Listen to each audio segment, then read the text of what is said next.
privilegio delante de ustedes de compartir la palabra del Señor. Hoy vamos a continuar con esta serie que hemos denominado ¿Qué es el Evangelio? Vimos la pasada semana con Paola, tuvimos como todos hemos podido disfrutar realmente de un banquete y estuvimos hablando del diseño original de Dios, hablando del Evangelio desde el inicio, desde el Génesis. Y tuvimos la oportunidad de seguir el estudio correspondiente a Génesis 1, 2 y 3. Hablamos de la caída del hombre, hablamos de las consecuencias del pecado, hablamos de la muerte introducida por el pecado y hablamos también de lo que representa la muerte para el cristiano. Concluimos con lo que hoy es el punto de partida para este nuevo estudio que continúa en esta serie. Concluimos con Génesis 3:15, llamado también el protoevangelio. Protoevangelio, ¿por qué? Porque si bien habla de la caída, abre una puerta de esperanza a lo que vendría a ser el plan maravilloso de Dios de salvación para la humanidad. Génesis 3:15 dice: y pondré enemistad entre tú y la mujer, y entre tu simiente y su simiente, y él te herirá en la cabeza, y tú le herirás en el calcañar. Esta mañana creo que vamos a tener tanta información. Ha sido unos días de ver cuán rica es la palabra de Dios, de ver de cómo Dios ha provisto para nosotros perlas que podemos encontrar cuando nos acercamos a las Escrituras. Y vemos que ese Juan 3:16 que todas nosotras conocemos y que se dice que resume todo el Evangelio, o si hay un versículo que pudiéramos elegir en la Biblia para resumir el mensaje de salvación y que engloba también el plan de Dios, está en Juan 3:16, porque de tal manera amó Dios al mundo que dio a su Hijo unigénito para que todo aquel que cree en él no se pierda, mas tenga vida eterna. Pues hemos visto, porque de tal manera amó Dios al mundo, que dio a su Hijo unigénito. Y digo coma porque hoy nos vamos a concentrar en el proceso de proveer la salvación a través de su Hijo unigénito a la humanidad. Cada libro de la Biblia, desde el Génesis hasta el final, y hoy concentrándonos tal vez un poco más en el Antiguo Testamento, presenta un hilo conductor y tiene un denominador común que nos conduce paso a paso al cumplimiento de ese plan a través de la historia del pueblo de Israel, y por qué no decirlo, incluso de la humanidad. Ese hilo conductor es Jesucristo. Y vemos que ya en el Génesis Dios toma la iniciativa. Dios toma la iniciativa de buscar restablecer la relación que se había roto con el hombre. Dios, haciendo uso de su soberanía, elige para sí un pueblo. Elige un pueblo y este es Israel. Y de él, en Deuteronomio 7, se nos dice: porque tú eres pueblo santo para el Señor tu Dios. El Señor tu Dios te ha escogido para ser pueblo suyo. De entre todos los pueblos que están en la faz de la tierra, el Señor no puso su amor en vosotros, ni os escogió por ser más numerosos que otro pueblo, pues erais el más pequeño de todos los pueblos. Más porque el Señor os amó y guardó el juramento que hizo a vuestros padres.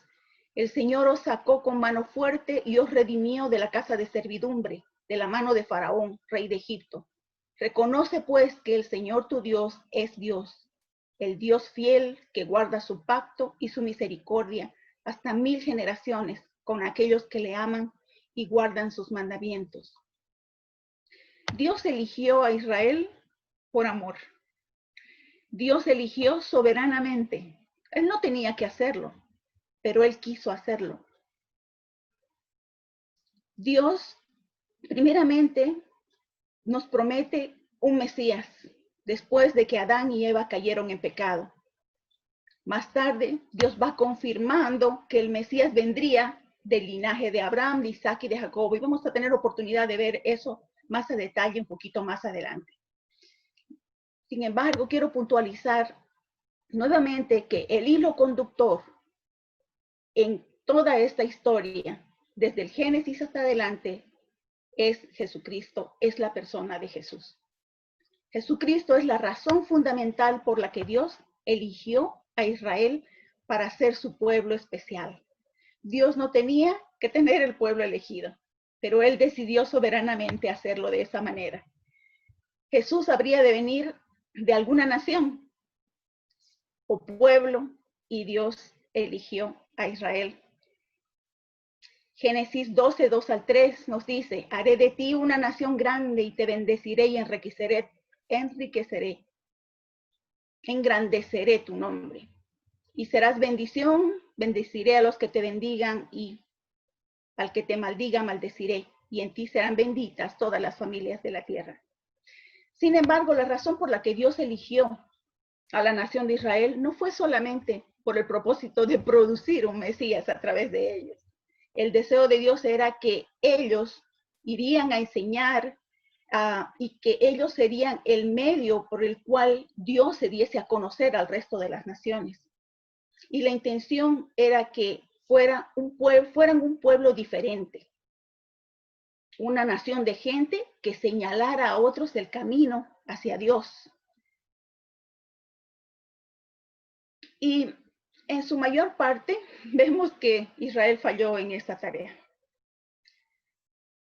Sin embargo, el propósito principal de Dios para Israel, que era el de traer al Mesías al mundo, fue plenamente cumplido en la persona de Jesucristo. Qué interesante encontrar en Juan 15, 16, que de la misma manera que Dios eligió a Israel, Jesús elige a su pueblo. O sea, a nosotros, a su iglesia. Y dice Juan 15, 16, vosotros no me escogisteis a mí, sino que yo os escogí a vosotros.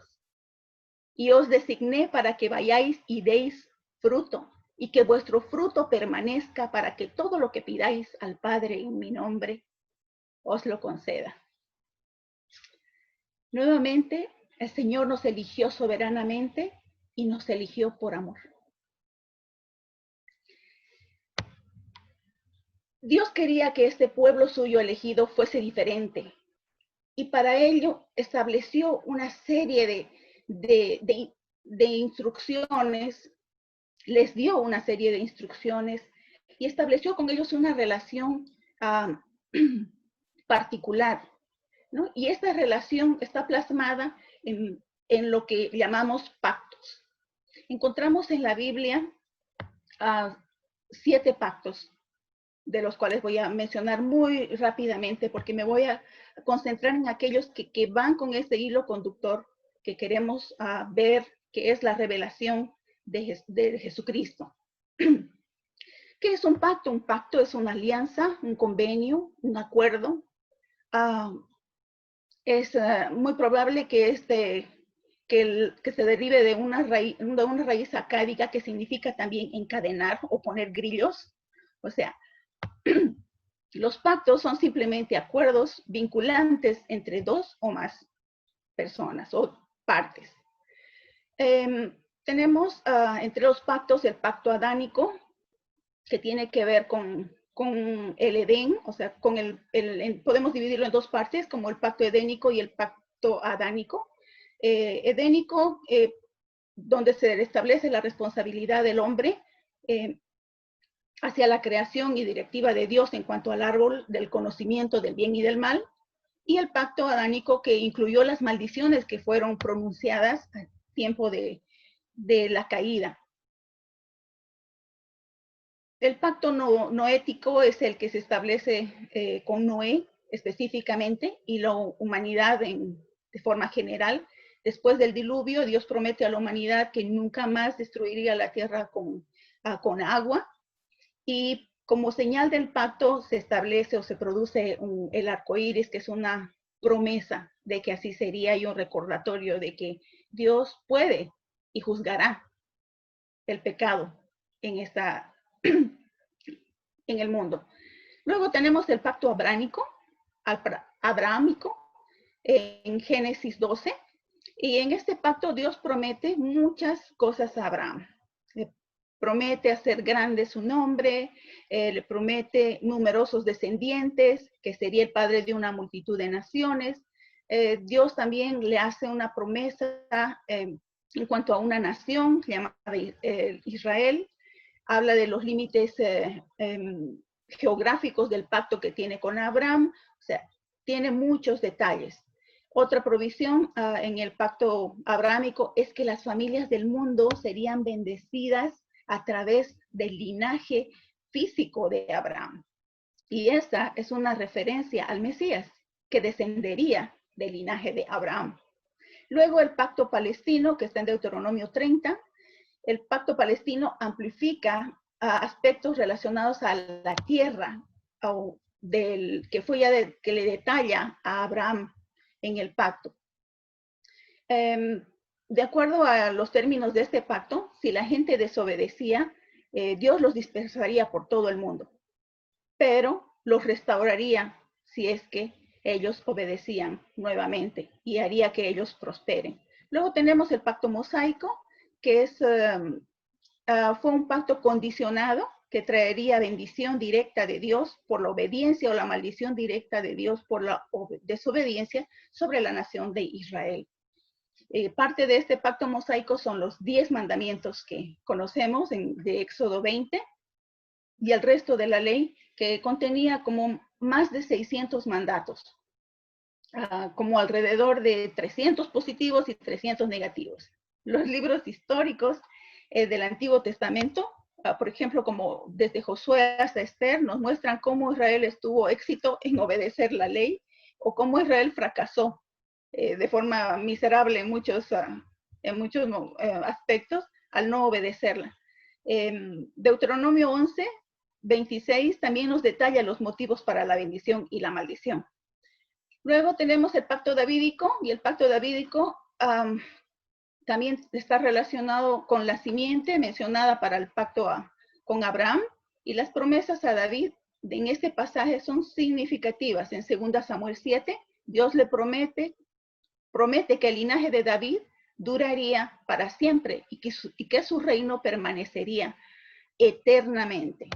Entonces estamos puntualizando este hilo conductor que nos lleva a la persona de Jesucristo. Obviamente el trono de David no ha estado en su lugar siempre. Sin embargo, vendrá un tiempo cuando alguien del linaje de David se sentará nuevamente en el trono y reinará como rey. ¿Quién es este futuro rey? Pues es Jesús. Lucas 1, 32, 33. Ahora llegamos al nuevo pacto. El nuevo pacto tiene un anticipo en Jeremías 31, 31 a 34. El nuevo pacto es un pacto hecho primeramente con la nación de Israel y finalmente con toda la humanidad, donde estamos incluidos. En el nuevo pacto, Dios promete perdonar el pecado y habrá un conocimiento universal del Señor Jesucristo. Jesús vino a cumplir la ley de Moisés. Lo vemos en Mateo 5:17. Y vino a crear un nuevo pacto entre Dios y su pueblo. Ahora que estamos bajo el nuevo pacto, tanto judíos como gentiles pueden ser librados del castigo de la ley. Ahora se nos ha dado la oportunidad de recibir la salvación como un don gratuito. Eso lo vemos en Efesios 2, 8 y 9. No voy a leer todos los pasajes, pero sí voy a leer aquellos que considere que necesitamos para poder comprender mejor esta historia de ejecución del plan de Dios de salvación para el hombre. Otra característica que hacía diferente al pueblo de Israel respecto a los demás, era el tabernáculo. El tabernáculo El tabernáculo era un lugar en el que Dios moraba. Y era tan importante el que Dios quisiera estar en medio de. Tenemos un Dios de relación, un Dios de intimidad, alguien que quiere estar entre nosotros, que quiere estar en nosotros. El capítulo 25 de Éxodo, los versículos 8 y 9, Dios les ordena a los israelitas en el desierto y les dice, y harán un santuario para mí. Y habitaré en medio de ellos, conforme a todo lo que yo te muestre, el diseño del tabernáculo y el diseño de todos sus utensilios, así lo haréis. El tabernáculo era un lugar, era Dios entre nosotros. Y vemos que el tabernáculo muestra con sus características, me hubiese gustado mucho mostrar una figura, pero todavía estoy en pininos en el manejo de esta herramienta tecnológica, pero el tabernáculo mostraba la manera en que el pueblo se relacionaba con ellos. El tabernáculo tenía la medida de la mitad de una cancha de fútbol, de soccer. Imagínense eso, ¿no? Cuando entrabas por la puerta, encontrabas una especie de patio, un atrio exterior, en donde el sacerdote se purificaba a sí mismo con agua y ofrecía los sacrificios exigidos por la ley para el perdón de los pecados. Y adentro de la tienda había un primer espacio, un lugar llamado lugar santo, donde estaba un candelabro de oro, de 7 brazos, o la mesa de los panes de proposición y el altar donde se quemaba el incienso. Y luego estaba dividido de otro lugar por un velo de cuero grueso, que era el lugar santísimo, donde se encontraba el arca del pacto, conteniendo las tablas de la ley, la vara de Aarón y el maná. Allí solo podría entrar el sumo sacerdote una vez al año, en el día de la expiación, cuando los pecados del pueblo eran expiados y temporalmente removidos. De manera que el tabernáculo era el lugar donde el pueblo de Israel se encontraba con Dios, donde Dios se revelaba al pueblo y donde los pecados del pueblo eran expiados. El tabernáculo nos hace pensar en la presencia, otra vez, en Dios con nosotros. Y vemos en Juan 1:14 que dice, y aquel verbo fue hecho carne y habitó entre nosotros y vimos su gloria, gloria como del unigénito del Padre, lleno de gracia y de verdad. Otra vez tenemos la presencia o ese hilo conductor, esa figura que actúa a manera de sombra en el Antiguo Testamento, algo que sus ojos no podían ver con claridad, pero que Jesús estaba detrás de cada acto, de cada evento, de cada artefacto, muchas veces podríamos decir, de cada instrucción que Dios les daba en su afán de tener comunión con ellos. Esto nos lleva a hablar del sistema sacerdotal y solamente voy a tocar el aspecto sacerdotal en que, si se dan cuenta, en el tabernáculo no podía entrar cualquiera, pues, ¿no? el que entraba ahí, el que para entrar incluso tenía que purificarse, era el sacerdote, ¿no? Esta es una de las instituciones que Dios instruyó a ellos y necesariamente tenían que ser de la tribu de los levitas, tenían que ser el sumo sacerdote era de la familia de Aarón, ¿no? Y en ese tiempo se estableció una ceremonia casi de 7 días de purificación para ellos. En el Antiguo Testamento, el sacerdote es el ministro encargado de las cosas santas.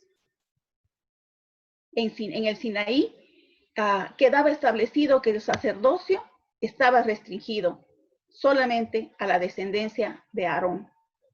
Los requisitos de santidad para ellos son mucho más elevados que para el resto del pueblo. Y podemos ver en Números que en Éxodo 28 hay instrucciones precisas sobre las características de sus vestiduras, todas con significados particulares. Las 12 tribus representadas en sus vestiduras y también la precaución tenían alrededor de su vestido una serie de campanitas que cuando entraban al lugar santísimo purificados, o sea, sonaban y volvía a salir y seguían sonando, pero cuando no estaban limpios y entraban al lugar santísimo y dejaban de escuchar las campanitas, significaba que había muerto. Y tenían una cuerda atada a ellos, entonces como nadie podía entrar al lugar santísimo, lo arrastraban por la cuerda el cuerpo y lo sacaban. Qué importante ver los requerimientos de la santidad de Dios de parte de quienes le sirven. Entonces, ¿qué hacía el sacerdote? El sacerdote tenía funciones muy esenciales. Tenía que ver con el ministerio del altar, la expiación y la intercesión, la enseñanza de las escrituras, el juzgar casos de pureza o de impureza legal.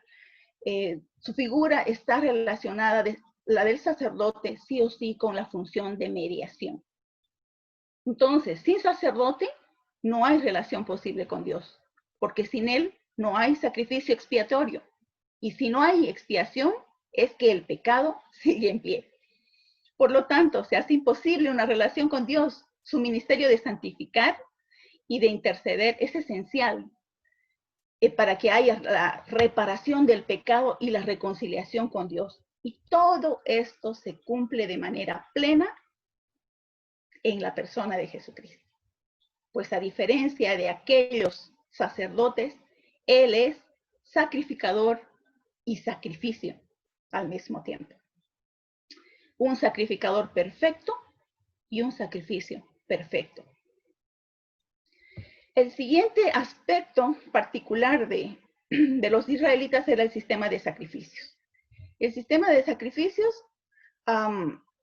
estaba oficialmente constituido por Dios, digamos. Las instrucciones eran muy particulares, muy detalladas respecto a los sacrificios. Hay varios tipos de sacrificios, no me voy a adentrar en ellos porque no llegaría a donde queremos llegar hoy.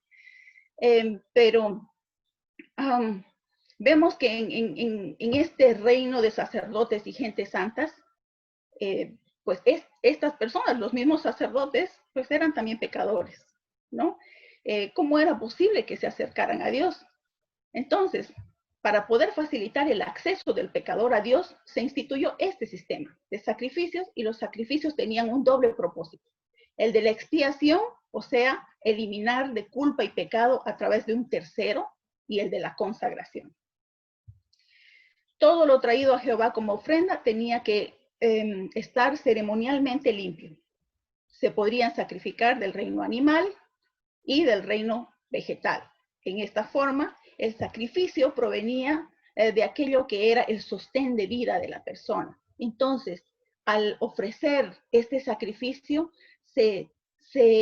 también se ofrecía, era como una ofrenda de vida. Te estabas dando todo aquello que te sustentaba físicamente. En el sacrificio se consagraba a Jehová la totalidad de la vida del ofrendante. El sacrificio también era un sustituto que se ofrecía en lugar del pecador. ¿Cómo entonces debía traer el pecador su ofrenda al Señor? Pues habían varios pasos para ese proceso. Sin embargo, lo principal es que el animal o la ofrenda que se escogía debía ser un ejemplar perfecto. Perfecto, libre de toda falta, de todo defecto, porque solo se puede traer lo mejor a un Dios santo. Nuevamente estamos con los requerimientos de un Dios santo. Cuando se introduce el animal al santuario, el que hacía la ofrenda debía poner sus manos sobre el animal y este acto simbolizaba la transmisión del pecado del ofrendante al sacrificio. De esta forma se consideraba la ofrenda como un sustituto del que ofrecía el pecado. Perdón, el que ofrecía la ofrenda. Después que la persona había puesto sus manos sobre la ofrenda, seguía el siguiente paso, que era el sacrificio, el degollamiento del animal en el altar. Era necesario que el que había traído la ofrenda fuera quien degollara el animal. Y su sangre entonces era aplicada al altar por los sacerdotes. Así leemos que entonces degollará el que trajo la ofrenda, el becerro en la presencia de Jehová, y los sacerdotes, hijos de Aarón, ofrecerán la sangre y la rociarán alrededor sobre el altar, el cual está a la puerta del tabernáculo del testimonio. Levítico 1:5.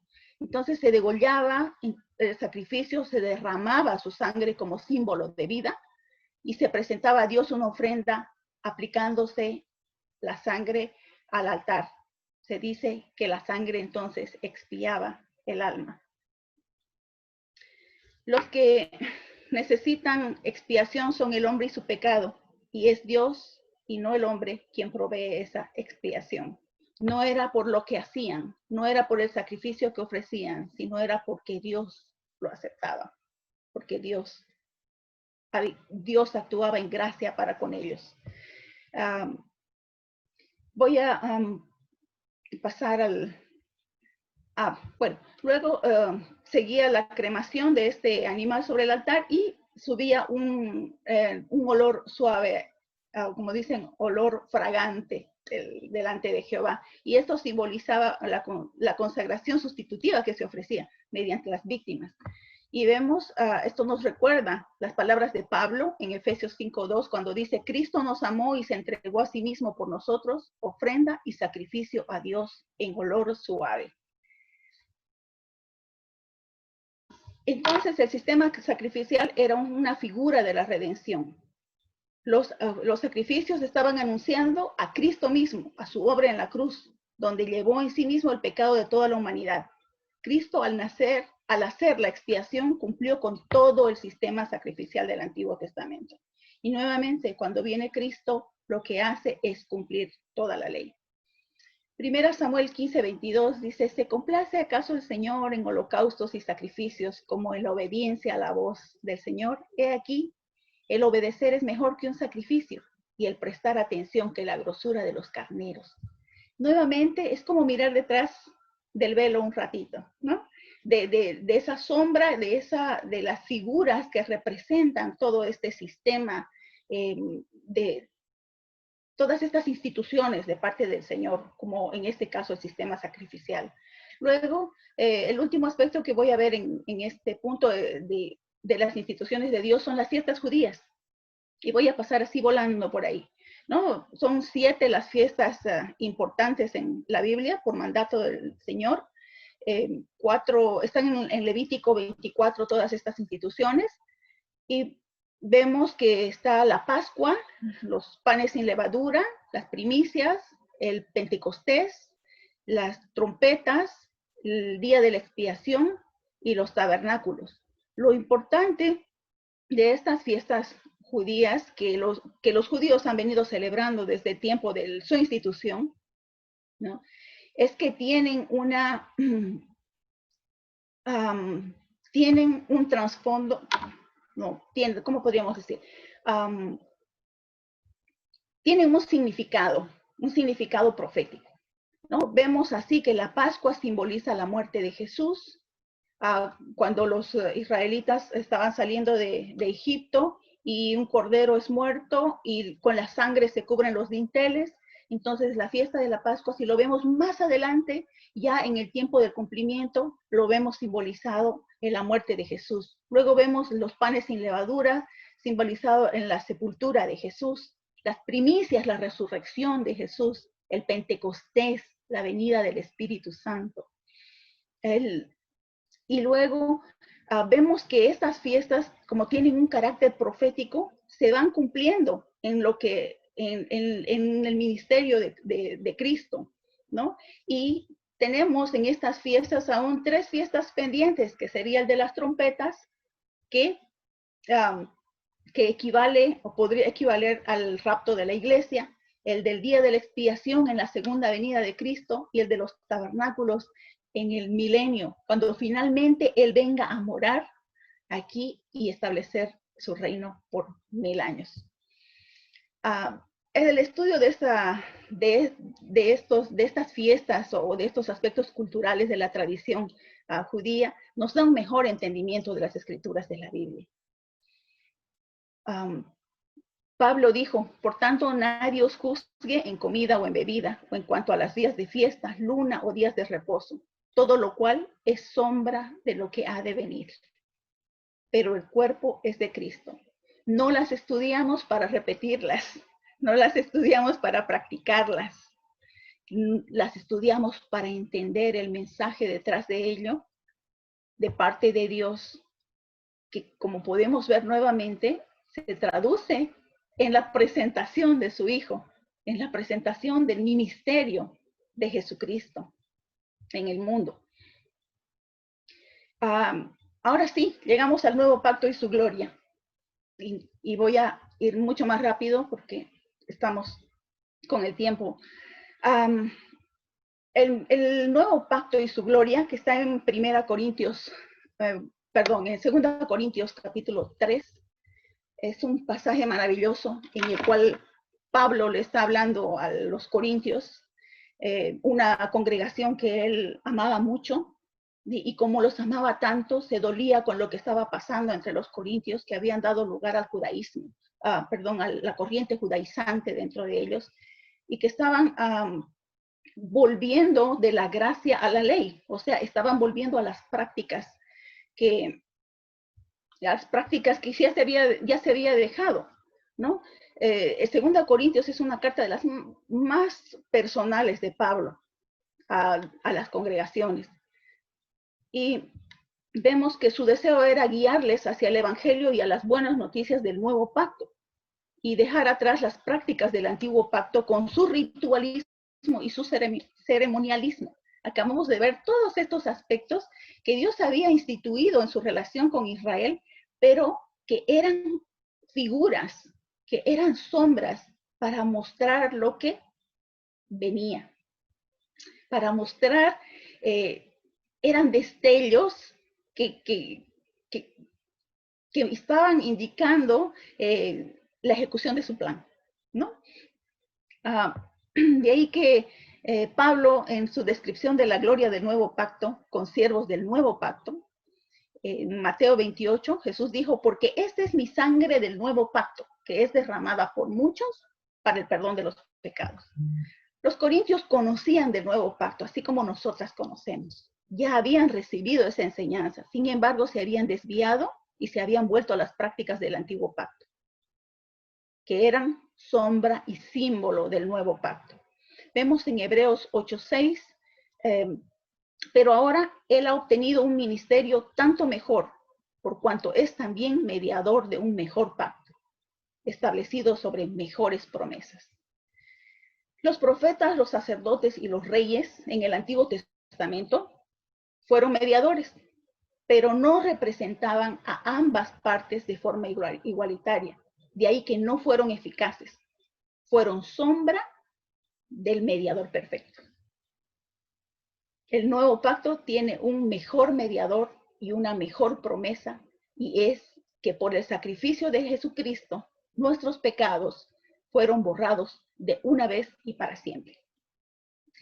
Y el nuevo pacto expresado en el capítulo 31 de Jeremías, que dice, aquí vienen días, declara el Señor, en que haré con la casa de Israel y con la casa de Judá un nuevo pacto. No como el pacto que hice con sus padres el día que los tomé de la mano para sacarlos de la tierra de Egipto. Mi pacto que ellos rompieron, aunque fui un esposo para ellos. La figura en el Nuevo Testamento del esposo o de la esposa de Cristo, ¿quién es? Es la iglesia, somos nosotros. Declara el Señor, porque este es el pacto que haré con la casa de Israel después de aquellos días, declara el Señor. Pondré mi ley dentro de ellos. y sobre sus corazones las escribiré, y yo seré su Dios, y ellos serán mi pueblo. Y no tendrán que enseñar más cada uno a su prójimo, y cada cual a su hermano, diciendo, conoce al Señor, porque todos me conocerán, desde el más pequeño de ellos hasta el más grande, declara el Señor, pues perdonaré su maldad y no recordaré su pecado. Hebreos 8, en el Nuevo Testamento, se basa en Jeremías 31. Cita a Jeremías, lo trae al Nuevo Testamento. Y vemos de los versículos 6 al 13, en Hebreos 8, prácticamente lo que he leído anteriormente, ¿no? Y quiero resaltar la importancia de las características de este nuevo pacto de acuerdo a este pasaje. Primero, el nuevo pacto es de Dios. Está basado en su soberanía. Otra vez, Él nos eligió. Él nos eligió, no nosotros. Es diferente. No es solo una mejora, es uno nuevo.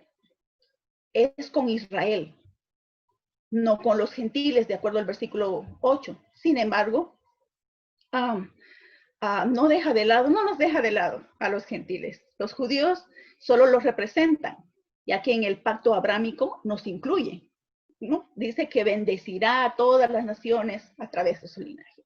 Entramos por la fe en el nuevo pacto, y el mensaje vino a través de los judíos, de los israelitas.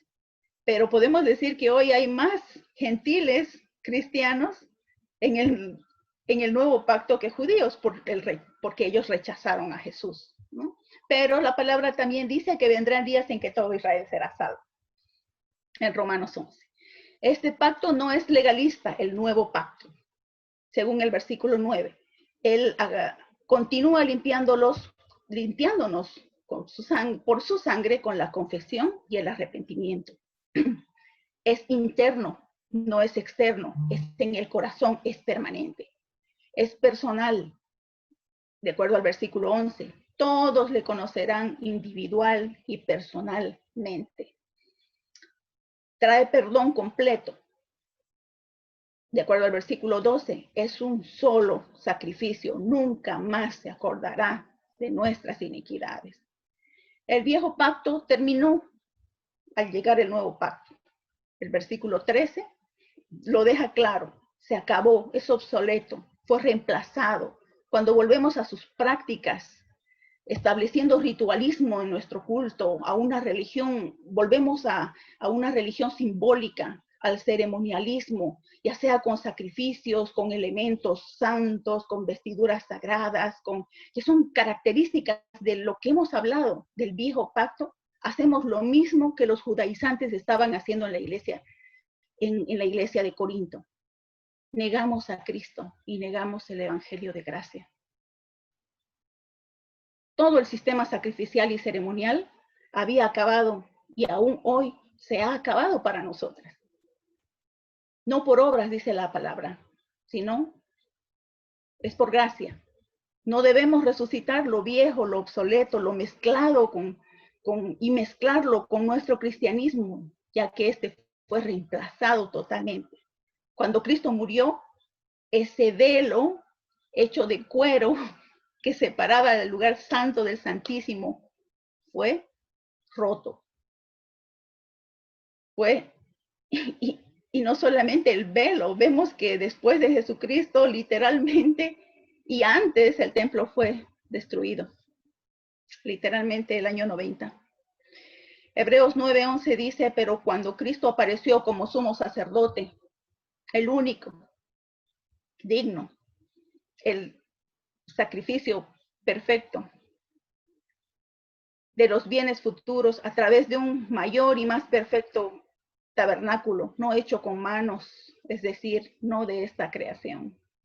Entonces, el nuevo pacto es un mejor pacto. Tiene un mejor sumo sacerdote, tiene un mejor mediador, tiene un mejor sacrificio, tiene una mejor promesa, tiene un mejor tabernáculo, nuestros corazones. Los sacrificios antiguos redimían temporalmente.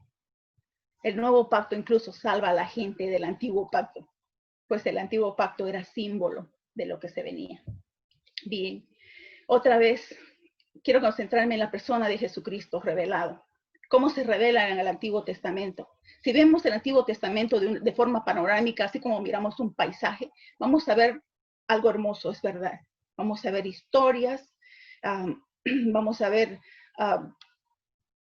elementos grandes, ¿no? Pero que hacen un conjunto, un paisaje que sí, que nos llama la atención, ¿no? Vemos eventos, vemos poesía, vemos tantas cosas, pero cuando nos acercamos a cada libro del Antiguo Testamento y lo vemos línea tras línea y enfocamos, focalizamos nuestra mirada en el mensaje que cada uno de ellos trae, encontramos al personaje principal. Y ese personaje es Jesucristo. Pedro está testificando en la casa de Cornelio en Hechos 10:43 y dice, de este Jesús, dan testimonio todos los profetas. Y él no tenía Nuevo Testamento, está hablando del Antiguo Testamento, ¿no? De que por su nombre todo el que cree en él recibe el perdón de pecados. Jesucristo es la clave para entender el mensaje bíblico, para entender cuál fue la solución que Dios proveyó a la caída del hombre, cómo volver a reunirnos, cómo poder establecer nuevamente esa relación con Dios. Y voy a ir un poco más adelante en retratos y profecías de Jesús. Vemos que la Biblia tiene más de 300 profecías de la venida de Cristo. Juan 5:39 dice, examináis las escrituras porque vosotros pensáis que en ellas tenéis vida eterna y ellas dan testimonio de mí.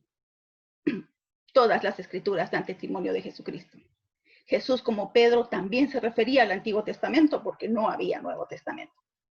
El Antiguo Testamento sin Jesús sería nada más que un libro de ceremonias sin sentido, un libro de profecías no cumplidas y un libro con estándares inalcanzables para nosotros. El Antiguo Testamento fue completado 400 años antes de Cristo. La ley, los profetas y escrituras, o también denominados salmos. Lucas 24, 44, 45 detalla este viajecito de los discípulos en el camino de Emaús luego de la muerte de Cristo. Y Jesucristo se acerca a ellos y no se revela de inicio, ¿no? Y les dice cuando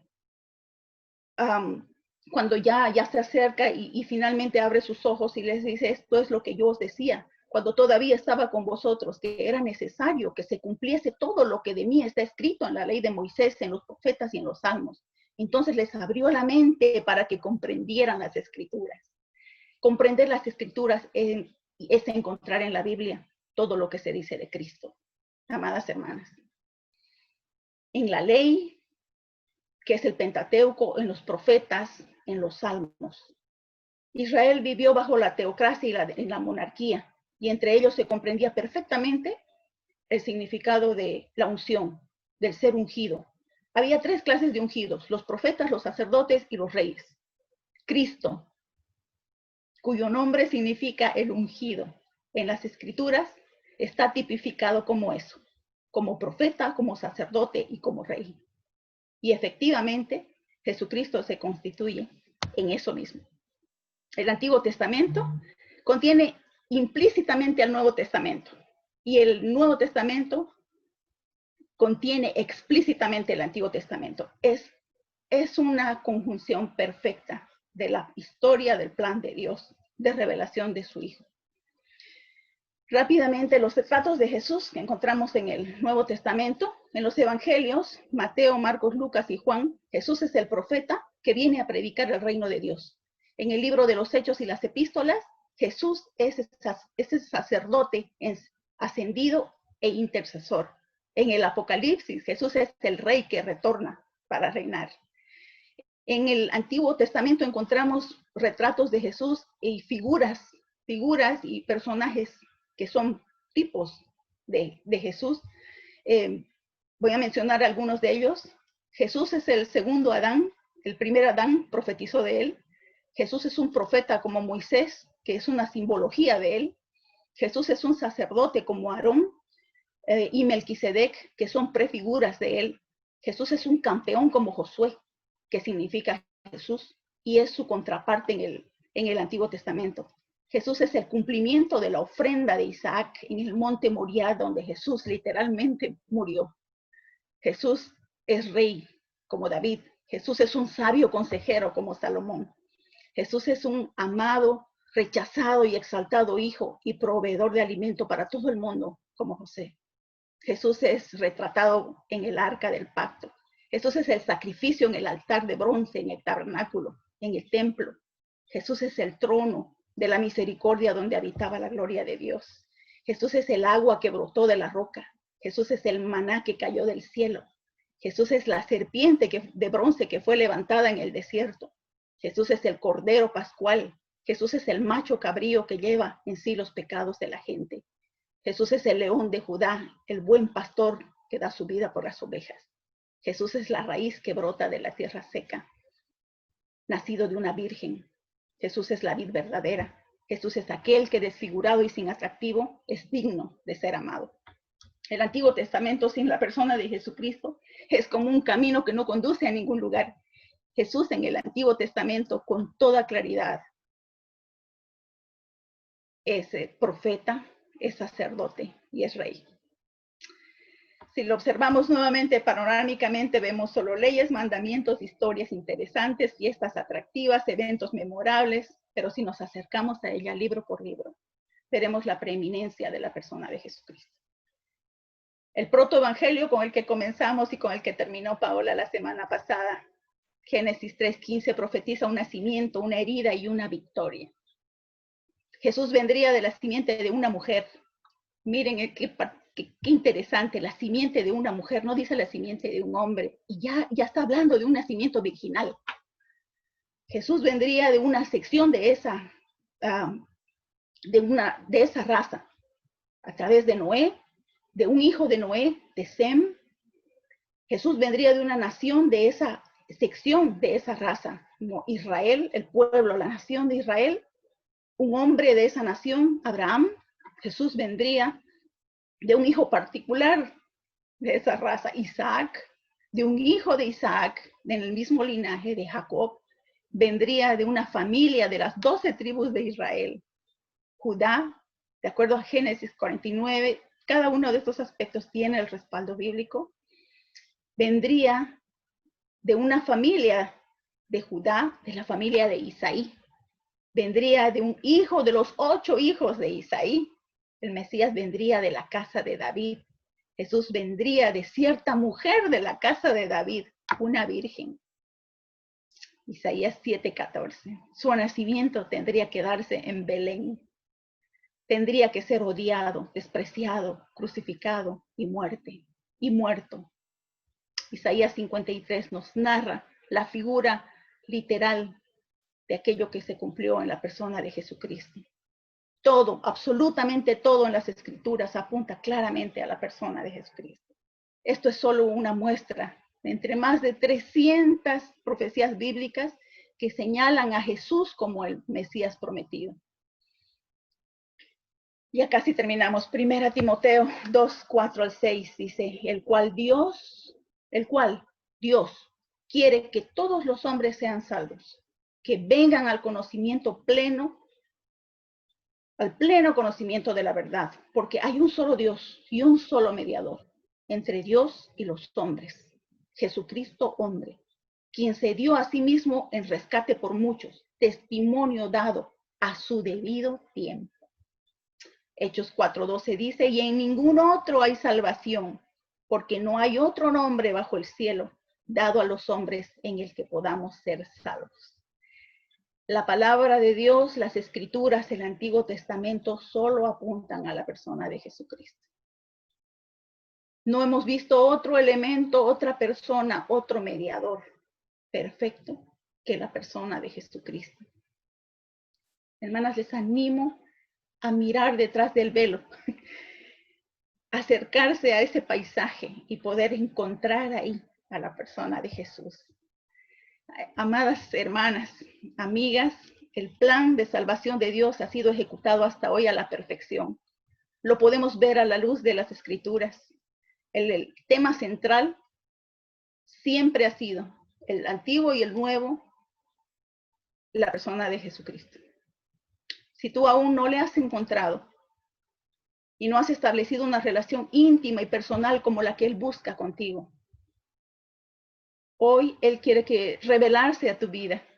Y como esos discípulos que caminaban hacia Emaús en Lucas 24, Él quiere abrir tus ojos espirituales a esa revelación que toda la palabra de Dios hace de Él, de manera que tu corazón arda como ardían en los discípulos que le escucharon relatar todo lo que las escrituras decían de Él y cómo se habían cumplido. Él quiere que tu corazón tenga esa experiencia a medida que Él te habla y que tú caminas con Él. Para ello, tienes que arrepentirte de tus pecados. Tienes que reconocer como tu Señor y Salvador personal a Jesucristo y en adelante vivir una vida consagrada a hacer su voluntad. Hermanas queridas, que Dios las bendiga. Gracias.